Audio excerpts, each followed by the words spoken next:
work with Love New Canadians. And I'm Patricia or Patti Love, and I'm a pastor of intercultural ministries at Foothills Alliance Church for just started my 15th year. So I'm going to show this slide. So today the webinar is using Zoom to teach ESL classes online, a strategy to help churches develop pathways to Jesus for immigrants in their neighborhoods. And I'm going to begin with the word of prayer. Thank you, Lord God, for each one who's joining us and for each one who's committed to figuring out how to use online to teach ESL to help to make connections with immigrants in our neighborhoods. We come with different backgrounds, different experience, and all of us, we have things to learn so we can get better at this task. I pray that you give us peace, that you give us insight, that you give us skill, so that we can accomplish your will, to accomplish your tasks, the tasks of calling the nations to you and to the gospel. We pray with thanksgiving, knowing that your Spirit is with us. Amen.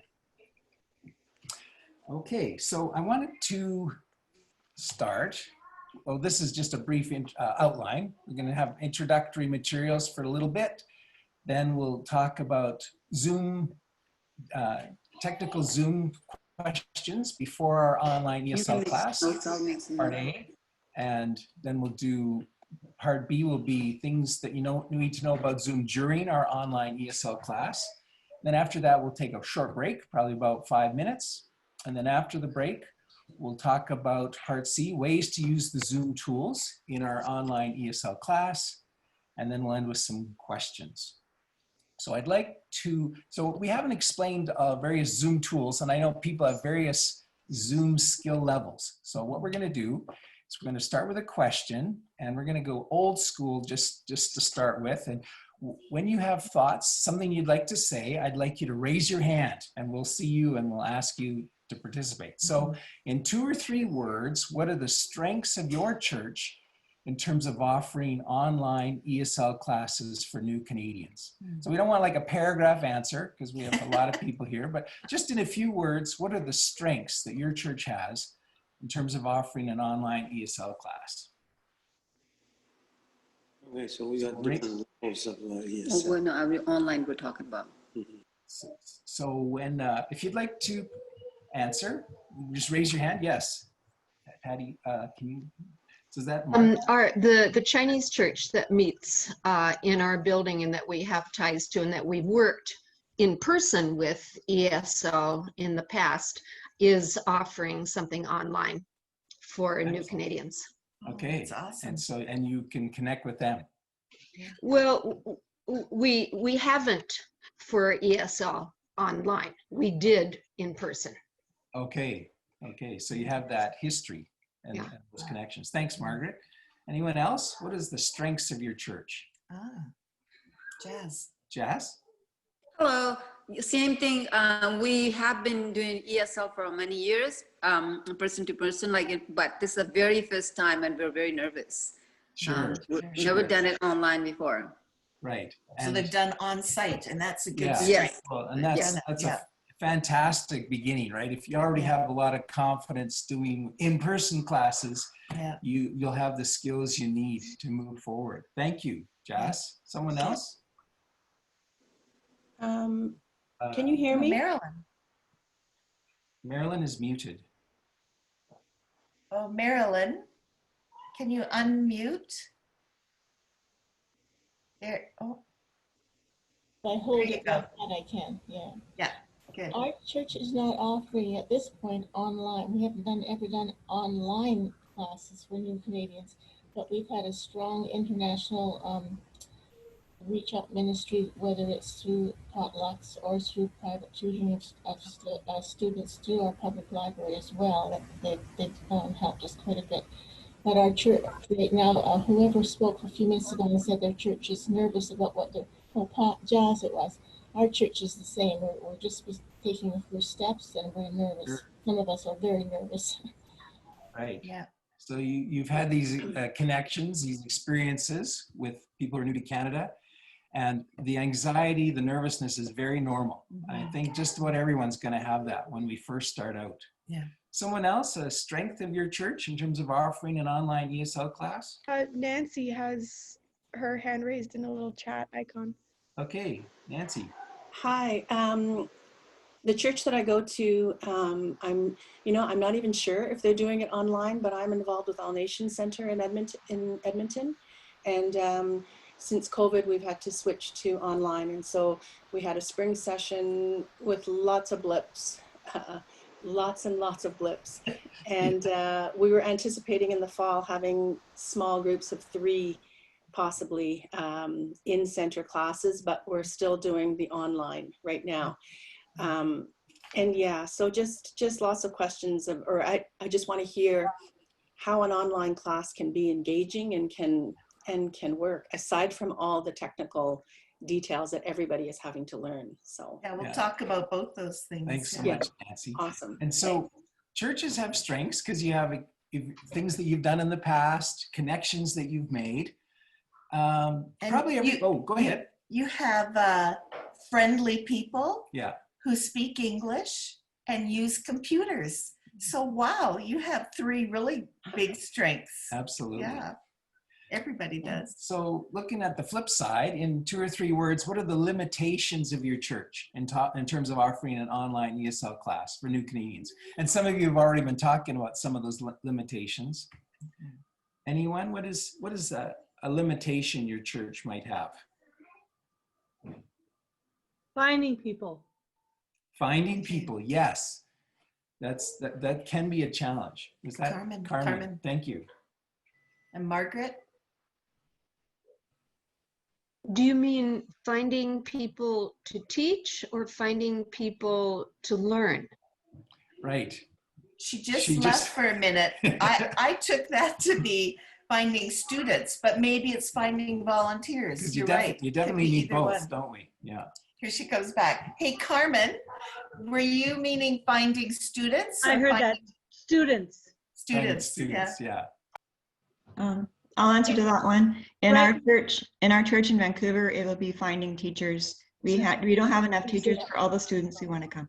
Okay. Yeah. Oh, wow. Well, Can I right speak? now, I'm part of International Student Ministries in Calgary, and there are virtually no students coming back. Like, there's Right. no Right. students on campus. There's Yeah. internationals. Many of them are not coming back because of what's going on. So it's how do you find students? Excuse me. Sorry. Yeah. Yeah. So I that's saw good. Myra with her hand raised. Oh, Myra?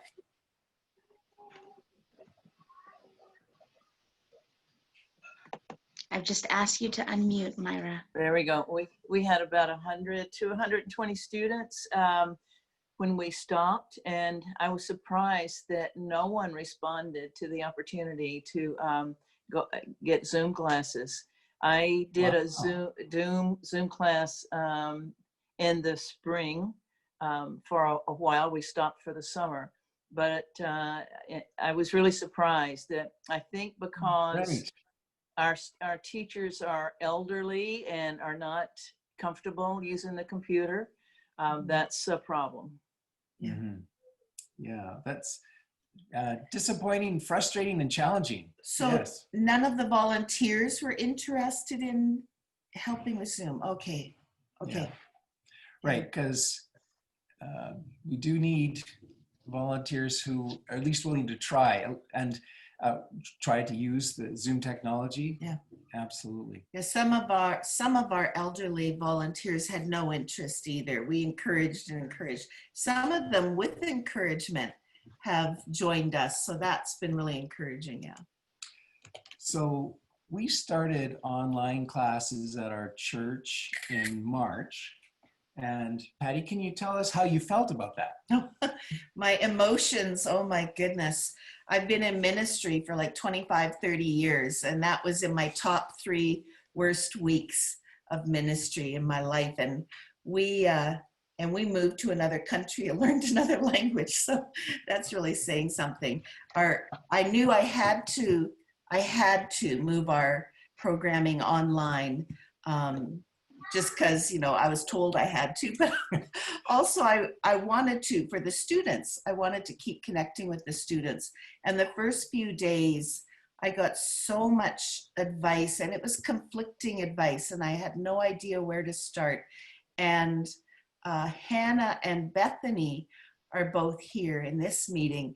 They were so encouraging, and we just did a little bit of research and chose Zoom, and they talked me through a couple of crying spells that week because I was so anxious. And they helped me just get one class online. We did a little test Zoom with a few people, and someone else mentioned the glitches that you had last spring. We had glitches every week, and we just learned something more and slowly added more classes to it. And I think if I hadn't have been forced to, no, that's not true. I felt strong. Well, I felt like God was speaking to me, saying, this is a time that you can increase your influence for Jesus, not decrease it. And I thought, well, we've seen a lot of spiritual progress among some of our students during these online months, and that's been super encouraging. So I'm not a tech person, like I can write a pretty good email. I can start an Excel chart, that kind of thing. So I'm just thankful for the encouragement I had from one or two people. A secretary at church and a volunteer really helped me. So that was a good start.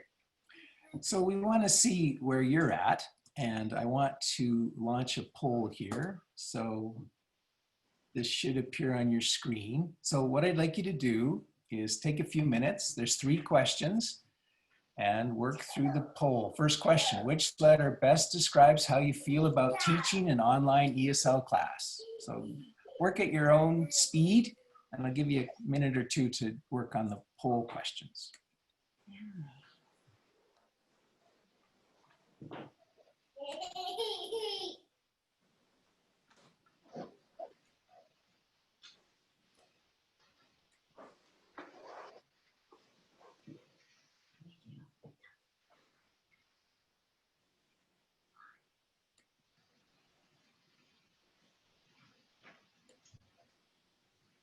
And then when you've answered all the questions, just click the submit button at the bottom. When do we see the questions? Well, you should see the questions now. If you don't see the questions, that's not good. What could be a reason why Well, they don't? one reason you might not see the questions, who am I speaking to? Roland. Hey, Roland. So we found that there's a need to update our Zoom account periodically, like actually on a fairly regular basis, or else sometimes things don't show up, or glitches happen more frequently. So I'm sorry, I'm not sure why it's not showing up for you. We'll just keep going. So I have 22 people have submitted so far. I'll give you maybe another 10 seconds. Oh, more people have joined. Hey, Esther. Hi, Connie. Oh, this is fun. It's fun seeing people. Nancy. Okay, so now I'm going to end the poll. And I'm going to share the results. I couldn't submit mine. Oh, that's frustrating.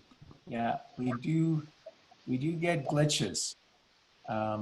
I'm happy to talk about potential ways of addressing.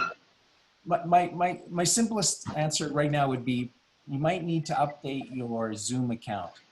I'm going to explain how to do that a little bit later. So hopefully, if you see the poll results, can you raise your hand? See how many people see this? Okay, almost all of you. So first question, which letter best describes how you feel about teaching an online ESL class? So we have 26% are confident and optimistic. The majority are hesitant but hopeful. I like that. And definitely there's some confusion and a little bit of terror, Terrified. which is Yeah. understandable. So question 2, in what ways have you used Zoom? So just about everyone has participated in a Zoom meeting, about half in an online ESL class.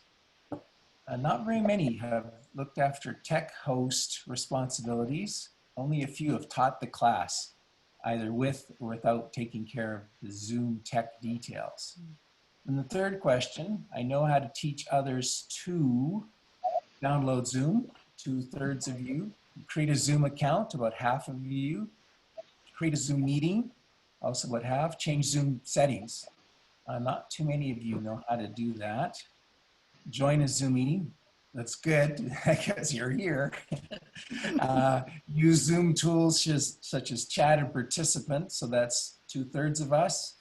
You use Zoom tools such as screen share and breakout rooms is about 1/4, and not too many have used polls or the closed caption. So I'm gonna stop this poll now, and I'm gonna put that away. So I wanted to introduce, just briefly, Bethany. Bethany, can you wave? Bethany is a co-host. Hi. And Hannah, wave. Hannah is another co-host. So Hannah is Patty's assistant at Foothills Alliance Church. So they work on intercultural ministry classes. We'll talk about that in a few minutes. And Bethany assists me. Bethany's Patty and I's daughter, and we work with Love New Canadians. So about 6 years ago, things were going really well at our church in terms of connecting with immigrants in the neighborhood. Had some really good numbers, excellent spiritual fruit. And so we knew we had to start a ministry to figure out how to connect with other churches. So we really didn't have enough faith. It took us about 2 years to work up the faith to start. And now we've been doing this for 6 years. So what we do is we work with about 290 churches across Canada in 8 provinces. We help churches with coaching, with seminars, and with curriculum. We've written 16 books of curriculum that we've used at our church here in Calgary, and then we edit it, each book about 5 times, and then we share that with other churches. So what we're gonna do, So basically, our church, Foothills Alliance Church, experiments with our programming in ministry with immigrants, and then Love New Canadians distributes that programming and trains people across Canada and coaches. Rick likes to just hold your hand and help you be, avoid some of our mistakes, because we're happy to share all of our mistakes with other churches, and help you. Yeah. So what we want to do is we want to make sure that, let's see, can everyone see that? So what we want to do is we want to help churches in any way we can with your own online ESL classes. So please, if you'd like, we're happy to send you our PowerPoint slides that we'll show today. If you'd like a coaching session, we're happy to help with that. We can plan a seminar for volunteer training. There's curriculum information, but I don't know how to say this strongly enough, but like whatever you need to help getting you with your questions you have, confusion about an online ESL class, just let us know and we'll walk you through it. I'm happy to do that on the phone. We can do it over Zoom. Whatever kind of help you need, we want to help, because this is a powerful tool that we can use to help make connections with the new Canadians in our neighborhood. So please take us up on that. Yeah, he's genuine in that. You send an email or give a phone call, and Rick is happy to help you in your church. Yeah. I'd like Patti to just describe the strategy that we use in our connections with new Canadians. Sure. We basically have a 3-stage program or pathway, we call it. The first stage is settlement. And that's, people use the word settlement in different ways. All we mean is ways that we help our neighbors settle into their life in Canada. And that can be ESL classes, finding a job, learning, studying for the citizenship test. We do a lot of different kinds of ESL classes, women's class, beginners, intermediates, conversations. We like doing a lot of unique kinds of classes. This summer we did ESL for gardening, that kind of thing. And then we do lots of parties. We do a party every month, sometimes 2 in a month. And we've been doing some of our parties online in the last few months. So then the third stage, that kind of a pinky color, is spiritual classes. And churches all have spiritual classes, Bible studies or maybe Alpha. And we do those with an ESL sensitivity. And we will show you a little bit of that later. Now the middle section, the blue section, is what bridges our settlement classes with our spiritual classes, because our settlement classes have no or very little spiritual content. That's a really high value that we have. If someone wants to learn English, we'll help them learn English, and we won't force them to study the Bible. It's their choice if they want to join a class that has Bible content. So that's our Bridges class. We study the words of Jesus every Sunday in Bridges. And it's a gentle introduction to him. It's not a Bible study. Bible studies are great, but at this Bridges second stage, it's not a Bible study. So if Jesus is teaching beside a lake, maybe one of our discussion questions is, tell us about a beautiful lake you've been to. And so we'll talk about these 3 stages. Can you pull it down just a little bit? Yeah, we'll talk about the 3 stages as settlement is green, Bridges is blue, and the spiritual programming is the pink color. So this spring and summer, when we started getting stuff online, you can see that we had 6 classes every week that were settlement.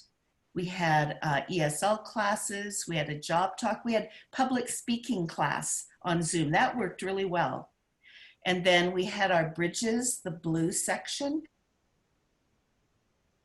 Jesus to our students. We do a beginner and intermediate version of our Bridges class. And then you can see the pinky color. We did a beginner and an intermediate Bible study this past spring and summer. We did events, which are part of the green, the first stage settlement. We did an online talent show, an online scavenger hunt, an online Canada party. Everybody wore red. We did a physical distance walk at a nearby park and a physically distanced tour of a farm. A farmer was willing to do that with us. Then we just had an online pantry shower for newlyweds in our program. That was a lot of fun. People dropped off cans of food at someone's doorstep, and then all that was given to fill the pantry of the newlywed couple. And coming up in October, our volunteers will be delivering pies to the doorsteps of our students. And in November, we're hoping to do our talent show part 2. We have some talents already lined up to show that on Zoom as a class. So those are some of our party ideas recently. I like the pumpkin pie, but we're really going to miss our Thanksgiving banquet. Oh yeah, we have a great banquet every year, but this year we just have to get creative, do something different. This fall, you can see we have several settlement classes in green coming up. A team of volunteers will do an ESL book study on Florence Nightingale. And we have a writing class on Wednesday evenings. We're excited to offer that language help with our students. And a women's class, you can see some of the other ideas there. And then of course, our Bridges classes in blue that strategically link the settlement with the spiritual. And then our spiritual classes. And we offer Alpha as part of our spiritual programming every semester as well. So now what we're going to do is we're going to move into part A, which is, before our online ESL class. And so the next 2 sections will take probably about 40 or 45 minutes. And so this is now the 3rd time we've done this seminar. And The challenge I find is that people come to this with different experience with Zoom. So some of you have very little experience, others have a significant amount of experience. Others, and another area is in terms of people's comfort or skill or competency just with working with the computer. So there's a wide range of skills that people have with that. So what's going to happen in the next few minutes is some are going to find that I'm moving much too fast, and others are going to find that I'm moving much too slow. So what I'm going to do is I'm going to work through some slides to show you the things that you can do on with Zoom. And as I said earlier, if you'd like, ask us for our PowerPoint slides and I'll send those to you and you can work through them slowly. And if questions come up and we're not able to address those today, we're happy to address those at a later time. Okay, so let's jump into this. So how to create a Zoom account. So you just go to zoom.us and you click the button, sign up, it's free. And they'll want your date of birth. You can give them any date you'd like. Then you'll need an email address. You could also sign in with Google or Facebook if you want, but there's options. Then you will have your account. It's that simple. You just click the button, create account, and you now have a Zoom account. One thing that some are confused with is some think that maybe every student needs to have a Zoom account. That's not the case. The only person who needs to have a Zoom account is the person who's actually scheduling a meeting, planning a meeting, inviting people to a meeting. So you'll have some options. You can do a free Zoom account. So that allows you to have one-on-one conversations as long as you want. But if you have 3 or more people, you're limited to 40 minutes, and there's some other barriers with the free account. So if you do a paid account, you can get, it's called the Pro account, costs $20 a month, or you can pay $200 a year. So you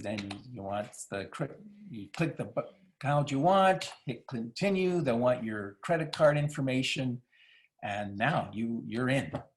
So now you can sign in with that button on the top right.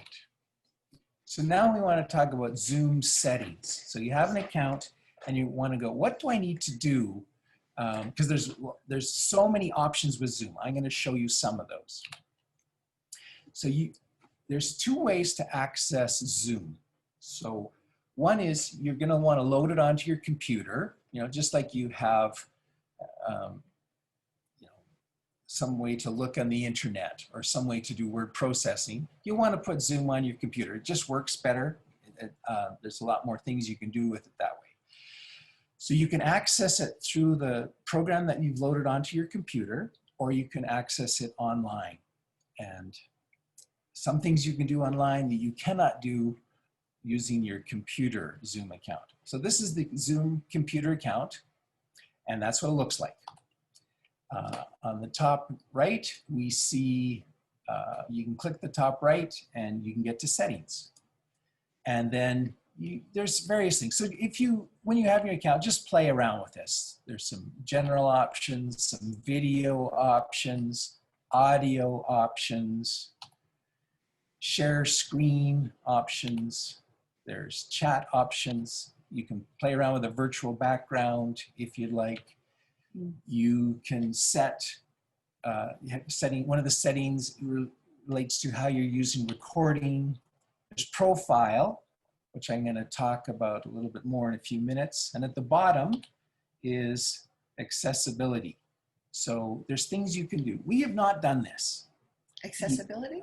Yet. We have not done, there's things you can do with a closed caption. So when we talk to students, we usually talk to them in the chat, which we'll talk about in a minute. But something that would be very helpful is to use the closed caption feature. And now they don't yet have it where it will do it automatically. So you need to assign one of your volunteers to do the closed captioning. And then you can change the size in light of your needs. Now, if you click profile, one of the options is view advanced features. And when I click that, That will take me to my online Zoom settings. And for most of the significant Zoom settings, you'll have to go to your online Zoom account. So you sign in and you click where it says settings. And then I'm just gonna highlight a few of the key settings. There's, I don't know how many, I didn't count them. There's probably 40, 50 options. So one is waiting room. So we usually do not use this for our classes. We like our students to show up and we just start having conversation right away. You can require a passcode when scheduling new meetings. We do this, so we control who comes into our classes. There's the audio type. People can access a Zoom meeting through their telephone. So we always click telephone and computer audio. And we always turn on join before host. Just works best for us. We always turn on chat. So I can imagine a situation where you don't want chat, but we always have it on. We always allow private chats. And then you can decide sound notification. Who hears when someone comes or goes? Does everyone hear or just the host? A little or ding. Co-host? Yeah, a little ping. File transfer options. So we always have this turned on. You can send a file, of course, before the class through email. You can send it during the class through email, or you can send it through the chat feature. We'll show that in a minute. We always allow for co-hosts because we want them to be able to share their screen. We limit who can share their screen. So we just have it so hosts or co-hosts share their screen. And then if you want to ever use a poll, so if someone has two computers on in the same room, so one will need to turn down the volume. We also have the polling feature. If you have that turned off, you cannot do a poll. But once it's turned on, you have the option of doing a poll. Screen sharing, we always have that turned on. And then you have the option who can share. So we always do the host or the co-host is able to share their screen. You can set it up so everyone shares the screen. And I played around with it a little bit. You can have it so all of us could be working on the same document at the same time. That might be good for a writing class. It could be, yeah. Annotation, we'll talk about that more later, but we always have that turned on. Whiteboard is a function that we use that a lot. I used that a lot when I first started doing Zoom classes, and now I actually rarely use it. There's other ways that I like to connect with students. Again, if you want to have a breakout room, you have to have this setting turned on. And there's the closed captioning I referred to. And there's some advanced ones, advanced features. So there's the virtual background option. There's show a join from your browser link. So theoretically, you can join, if you have this on, students can join without putting Zoom on their computer. So we always allow this as an option if students want to do that. That's all I want to say about settings. And we'll have time for questions later. Okay, now we're going to dive into how to schedule a meeting. So there's two ways to do that. One is you open Zoom on your computer and you click New Meeting.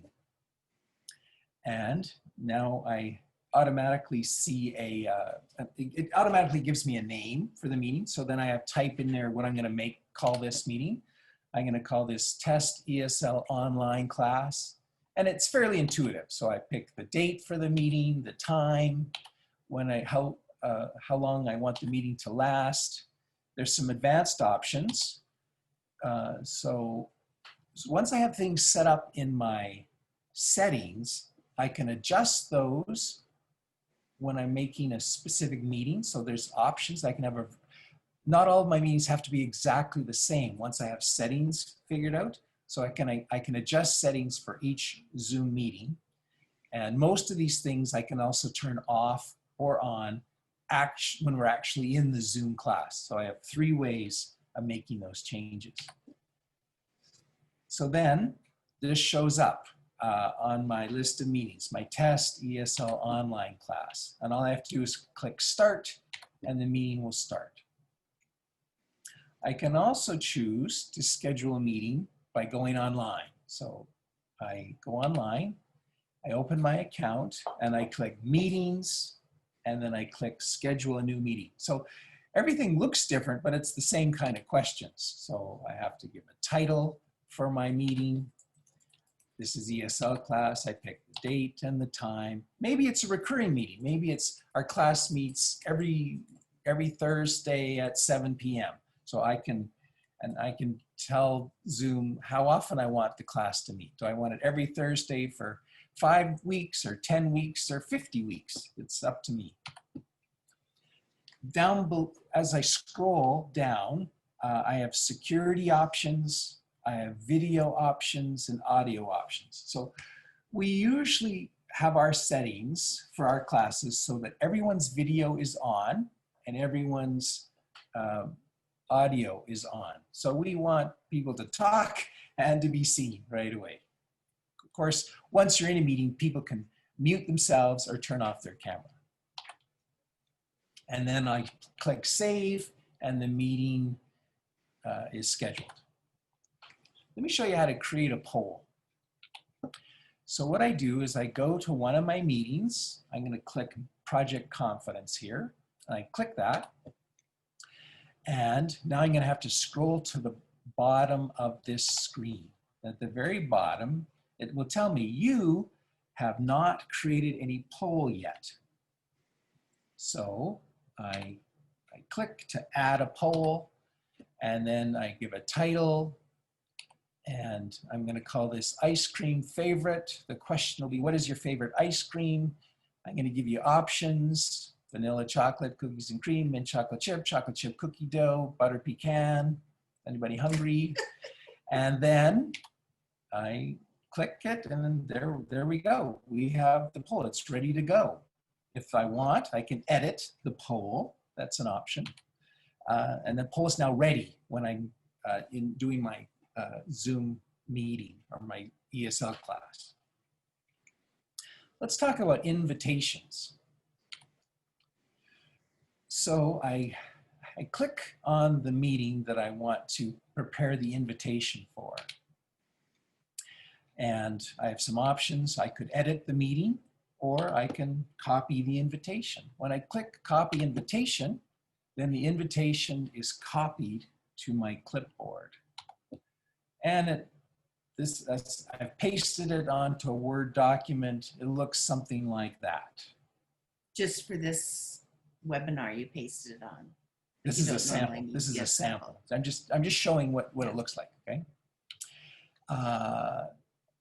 I can, okay, sorry.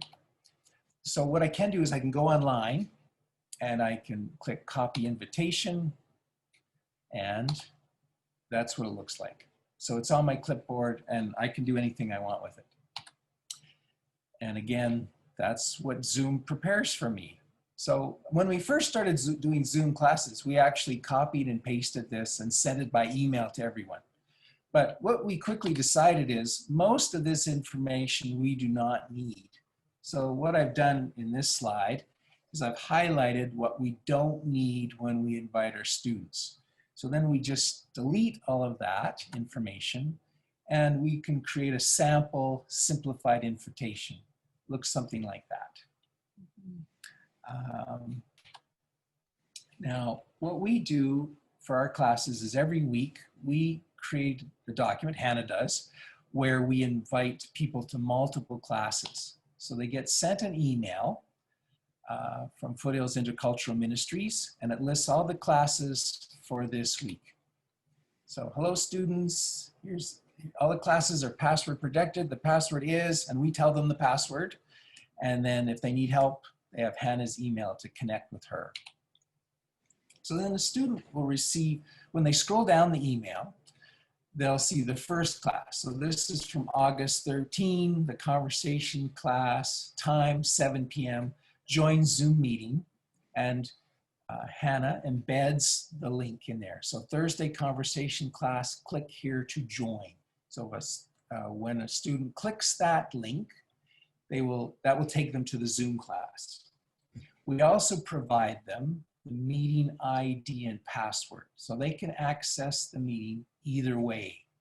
So if you haven't done this before, that might sound a little confusing, but there's different ways to access a Zoom meeting. Then we also send, Hannah sends a link for the conversation class lesson. So most of our classes, the students will have a document, some sort of class plans. A handout. A handout that they'll want to look at. So we have students who will get these, they'll print them, they'll work on them, and when they come to their class, they are very well prepared because they've gone through every question and every word, and others don't. They just wait till they show up for class, and they just look at whatever we screen share. So they will have access to the lesson before class, and we'll also screen share it with them during the class. Most of our classes have some kind of handout like this with the link, and our students seem to like that. But you can certainly do a class without attaching a handout. Absolutely, Yeah. absolutely. So the same thing for the gardening class. We had another class, let's talk about cultures, and then they click here to join. Same, almost every one of our classes will have the Zoom link, as well as a lesson, a handout that they can look at. So this one at the bottom is their Saskberry Ranch tour. So there wasn't a lesson plan, but they could get directions to the farm. And there was another handout to learn a little bit about Farm vocabulary, yes, yeah. farm. Now, your students, most of them will probably be able to figure out how to do this, but I've looked at a number of videos, and these are two options of how to join a Zoom meeting. So if you want, you could send these to your students for those who are new to Zoom. And these are two different examples of what one needs to do to join a meeting. Now, I mentioned at the beginning that sometimes people have problems because they have not updated their Zoom account. So you put Zoom on your computer and you just leave it. And if you just keep coming to class week after week, month after month, eventually you will have problems because Zoom keeps updating Zoom, and you need to have those updates on your computer, or otherwise you will have glitches. You will have problems. We've had glitches. Oh yes, this has happened to us a bunch of times. We didn't know we were supposed to update our Zoom. So yeah. It's fairly simple to update your Zoom account. So you just open Zoom on your computer and you go to the top right. For me, it's R, because my name is Rick. I click that R, and then I just look down to where it says check for updates. And then I click the button that says check for updates. And then I'm going to see something like this. Well, I'm up to date, so I'm good. But let me show you what it looks like if you're not up to date. So if you're not up to date, you'll see the screen will say something like update available, new version is available, and you can scroll down and see all. I wouldn't bother reading it unless you're really into these things, but you just click update and it will start to load that onto your computer. Take a few minutes? Yeah, it takes like 1 or 2 minutes. Yeah. And then once it's there, you just click install, and then you have to know how to install something on your computer. You probably need a password. I do to put things on my computer. So that is all I wanted to say about what to do before the online Zoom class. I also want to talk about, and we've been getting some questions in the chat, and Hannah and Bethany are answering those. Yeah. So feel free to type in a question in chat, and Hannah and Bethany will do their best to answer them. right, and anything we don't get to today, we're happy to help later on, this afternoon or tomorrow or Monday. For sure. Yeah. And as I said earlier, we're happy to send you our PowerPoint slides if that's something that would help you. So let's go to part B, what we do during our online ESL classes. Again, how to use Zoom, the Zoom features. So let's talk about using the Zoom screen.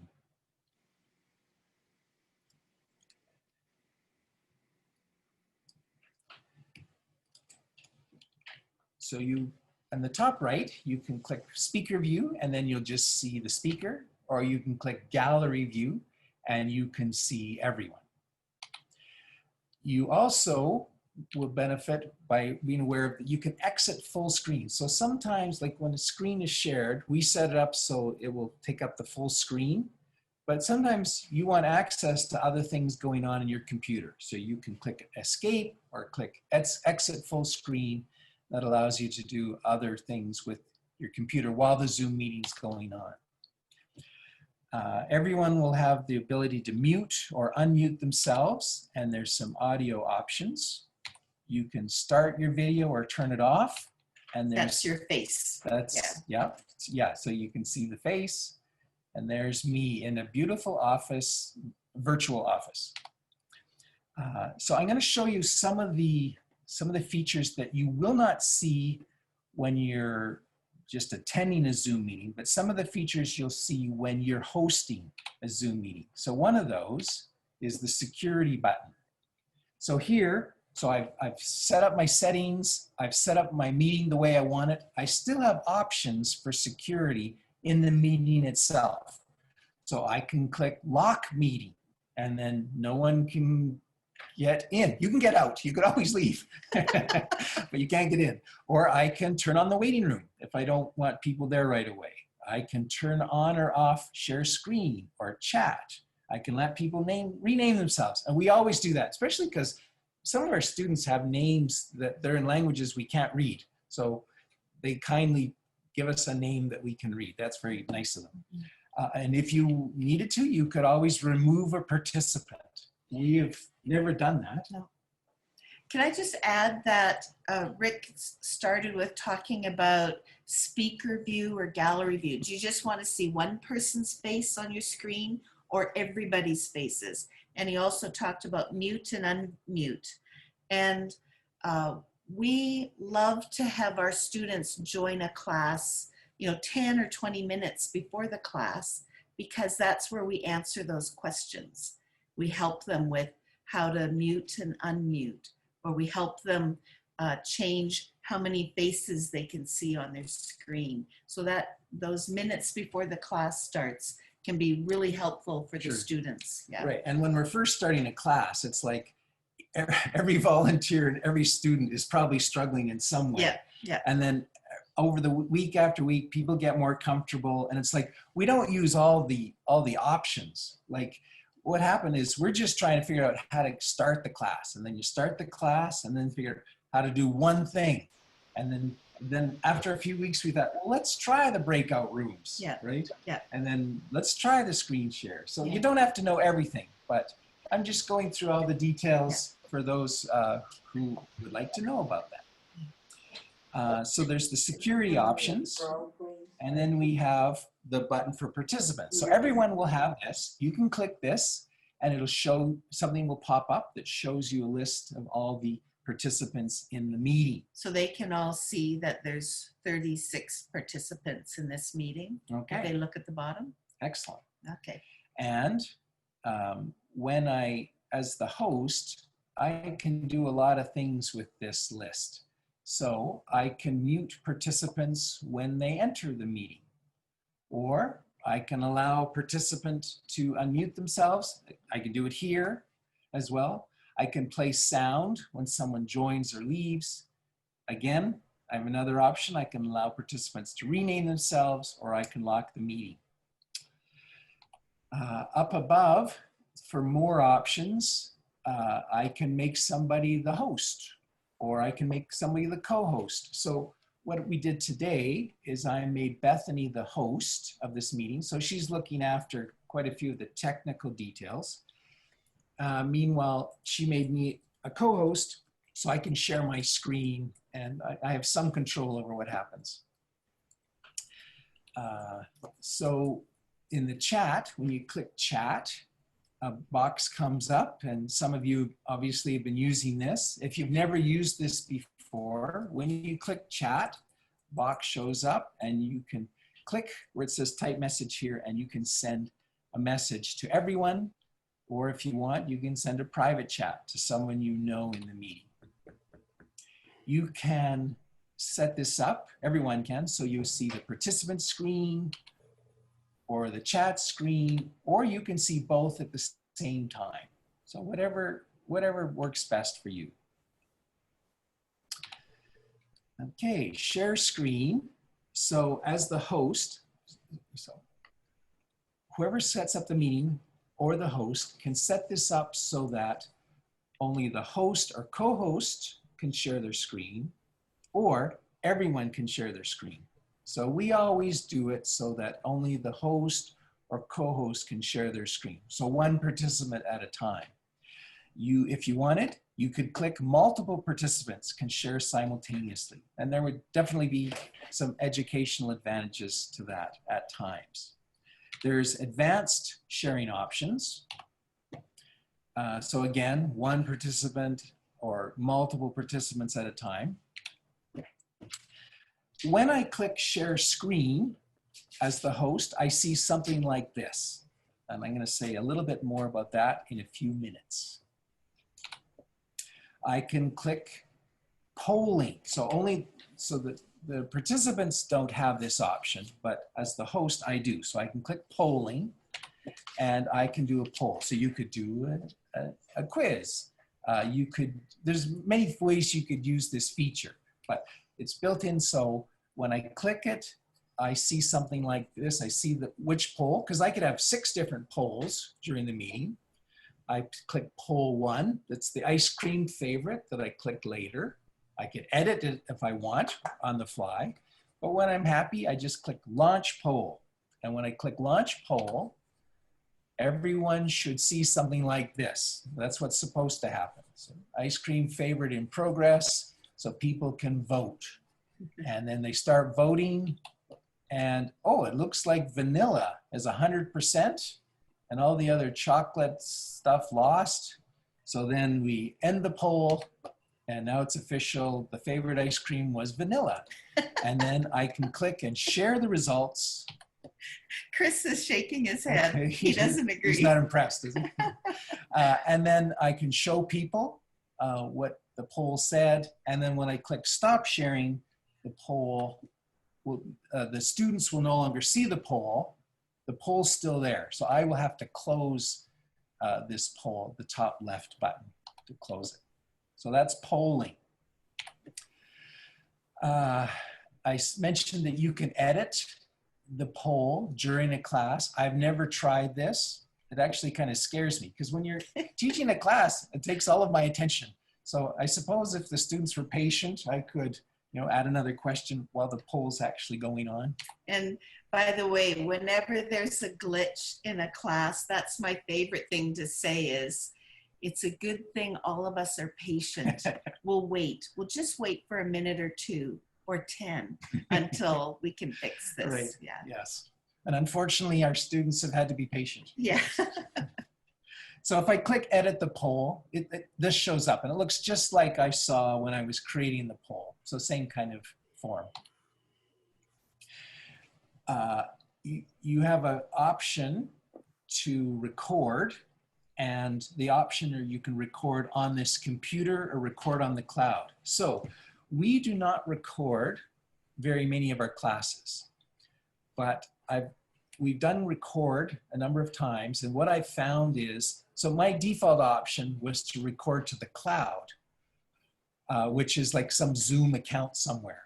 The difficulty with that is you only have 1 gigabyte of space. So you can quickly fill that up when you have these large audio video files. If you have more questions about that, I'm happy to address them, but record on this computer is a good option because on my computer, I have far more space than that. Again, students won't see this, but there's the closed caption option, and this is where it's found. I can assign somebody to do the closed caption. There's breakout rooms. So a breakout room is like a small group. And when you click breakout room, you see a little box like this. So I have to decide how many people will be in each breakout room. I will decide, how many rooms there will be. Do I want it to form automatically, which means the Zoom program puts people in each room, or do it manually? So I'm just gonna, I think I'll show that a little later. And then we have reactions. So if people click reactions, they might do the hand clapping or the thumbs up or the heart. What our students do is there's a lot of waving, a lot of smiling, and sometimes like thumbs up, sometimes clapping, people physically clap. Yeah. Or various ways people participate in We class. mostly do the physical stuff with our students, just because it's nice to see the action. Yeah. Yeah. Rick, I have a question. Sure. Is there some kind of a whiteboard? What would you use for a whiteboard? Yeah, I'll show that in just like about 3 or 4 minutes, okay? Yeah, great question. So then everyone will have, and you have it right now on the bottom right, the leave button. I hope you haven't clicked that. I have the option of not just leaving meeting. As the host, I can end the meeting for all. So I've never done it. I've never accidentally hit that. But if you did, you need to log back in for the rest of our webinar. Okay, so I'm not going to click that. Okay, let's talk about screen sharing. So screen sharing is an incredibly valuable tool for us who are doing online ESL classes. So when I click screen share, this pops up, something like this. So at the top right, it has desktop 1. So I could click and maybe I want to share my desktop. Or as was just asked, maybe I want to share a whiteboard. So if I click whiteboard and click share, then people will see basically just a white screen where you're seeing the PowerPoint slide right now. And then either the host or everyone can do things on that whiteboard. I'll show you in a minute different things you could do on a whiteboard. So I have whatever's open on my computer, whatever documents or bank account. Yeah, bank. You can find that information. You know, maybe it's a PowerPoint slide, maybe it's a Microsoft Word document. I think it would be better if Zoom made it so it's just by title. It'd be easier for me to find because I have to think here. Okay, was that a word? Anyway, I got to find the document, and then once I've found whatever I want to share, I just go to the bottom blue button and click share. Yeah. But so if you look at the top of this white rectangle, it says basic. So these are all the basic screen share options. So if I click advanced, this is what I see. So in the advanced, I might share a portion of my screen. I've done this. It can be very useful. So what I do is if you click portion of screen and then click share, students will see basically a rectangle with a green outline. And then I can decide where that shows up on my screen, what size it is. It's very easy to manipulate. So that's one option under the advanced. I can share content from a second camera. And I've never done this in a class. I can imagine a scenario where it'd be useful. Like I've heard people say maybe, you know, in a math class or maybe in, you know, in art, when you're doing art, but I've never used this in a class myself. So now what I've done is I've clicked screen and I'm going to share this document. And it's really helpful to know that at any time I can go up to where it says red, the red button, stop share. And when I click that, it'll go back to me being able to see all of you. So that's always the default. There's a bunch of options here. So the top right is more, the 3 buttons. So I click that, and when I'm sharing my screen, I lose my control that I had before. So now I have all these options here. So If I want to do chat, I can do this while I'm sharing my screen. I can record, I can do the breakout rooms all from this place. So this is how I would access those options. So annotate, I think, is the most important part of the screen share. So I don't know why they call it annotate, but that's what we have to remember is annotate. So when I click annotate, a bunch of options show up. And the first one is mouse. So this is really helpful because if you're clicking one of the draw options or the text box option, have you ever done this where you're drawing a line or something? How do I actually do anything? So you click mouse and then you're back to, you have a mouse that you can move around again. So you'll want to remember where this mouse button is. There's also the text box. So if I click this, I can get a little box and I can type. I can decide the size of the box. I can put the text box anywhere I want. I can make it look like I'm typing on the document while I share it. And it's helpful to know that when you're using text or draw or any of these annotation tools, you're not actually doing anything to your document. So I think of it as like, I'm sharing this document and it's like there's a piece of glass on top of that document. And then I'm doing something on top of the glass. So, so if I move the document, the text boxes will still stay there. I can click draw and I have lots of draw options. You can just play around with that. I can use stamp options. I can spotlight my mouse. I can erase something I've done. I can format my drawing. So maybe I want a thicker pencil, or I can change the size of the pencil or the color of the pencil. So just play around with that one. I can undo whatever I just did and I can change my mind again. I can redo it, clear. You definitely want to know where clear is because you can click that and you can get rid of whatever you were doing. So this would be an example. I've put the text box on there, I've clicked draw, and I've circled characteristics of Canada. I can highlight. So what this does is allows me to, what I regularly do is when I'm using a PDF, I'll put a text box and I'll type in there things the students are saying in response to the questions on the PDF. Or I can highlight a question so the students will see, what does the word characteristic mean? And so it's easier for them to follow what's going on in the class. So what we're going to do later after the break is we're going to go through a lot of details about how we actually use various documents in the online class. Let's talk about sharing a video. So when you hit screen share, you have to have your video open, or your link to the video has to be open on your computer. So you click that, and what I'm going to tell you is really important if you're ever going to share a video. So the next screen shows bottom left where it says share computer sound. So we've done this, or at least I've done this. You try to share a video, no one can hear it. It's because somebody forgot to click share computer sound. And right beside that is optimize screen share for video clip. So theoretically, the way this is supposed to work is no matter what kind of video you're showing, the Zoom account should be able to make it so it works well.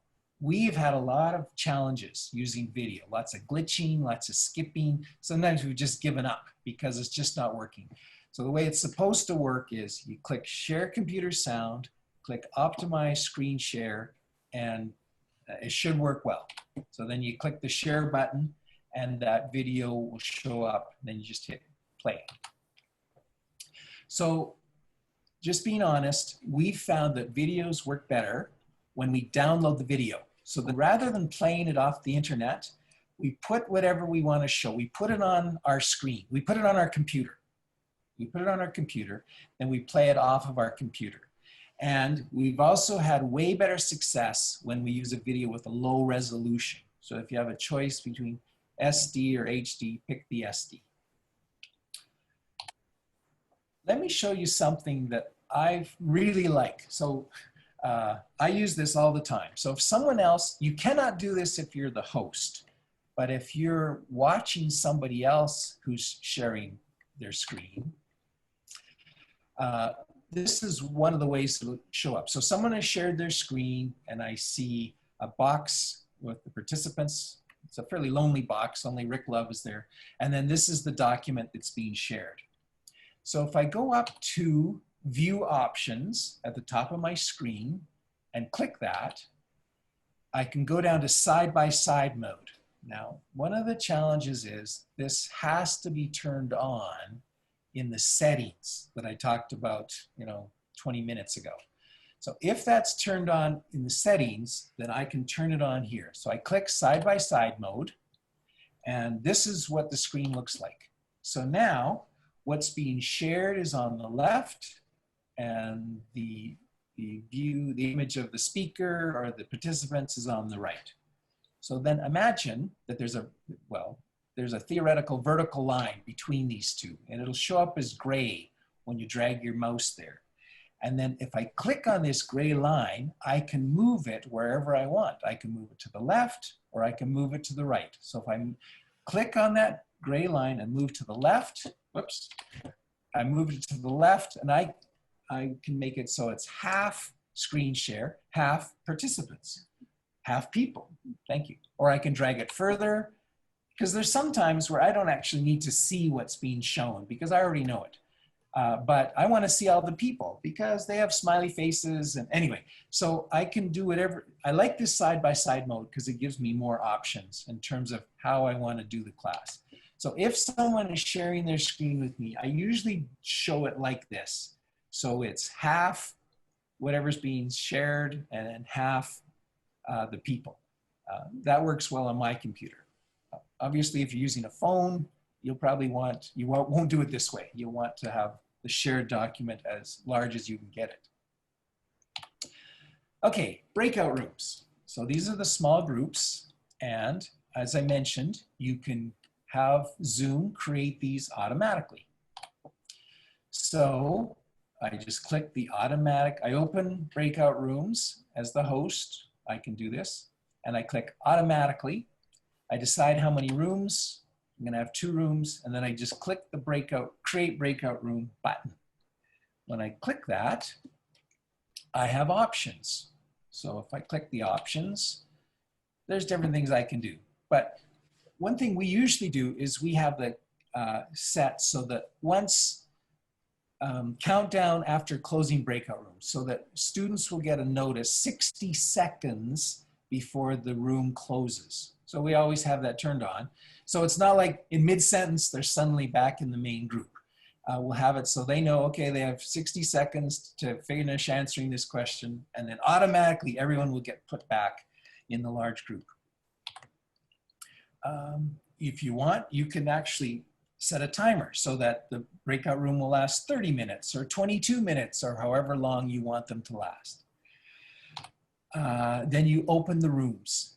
When you click open the rooms, I'm going to first show how to do it manually. So manually, we always do manual because we have our volunteers have groupies who like to be with specific volunteers. So we do it manual so we can decide which student goes with which volunteer. And also, if you do it automatically, your volunteers, maybe you have 3 volunteers in one group and 0 volunteers in another group. So we do it, control it, so we have 1 or 2 volunteers in each small group. And then once you create it manually, you have to decide who's going in each group. So when you click assign, will I put Patti or Rick in that group? Will we put Patti, and then who will we put in breakout room 2? We're gonna put Rick, and then it looks like this, and I'm gonna open all the rooms. Click the button, open all the rooms, and this is what I see, something like this. So it shows me they have not yet joined. And all they have to do is click. They just have to click on their That's screen. right. They're gonna see something like this. The host is inviting you to join breakout room 1, and they have to click that blue button, join breakout room. And when they do, this is what I will see as the host, that they're now in the room. And then I can do things with this.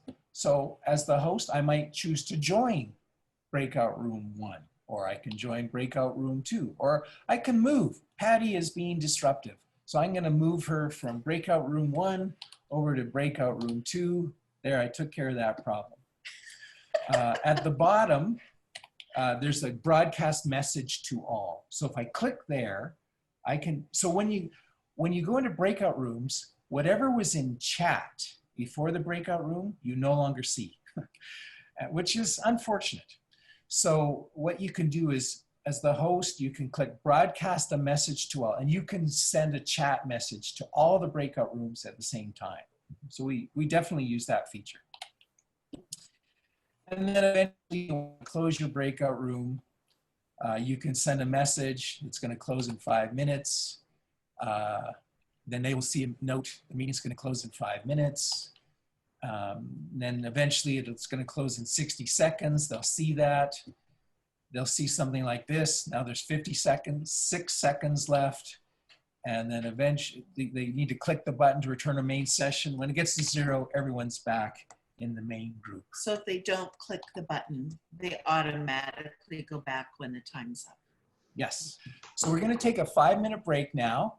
And when we come back, we're going to show a number of curriculum samples and how we've used those samples, used the Zoom tools to teach those in our classes.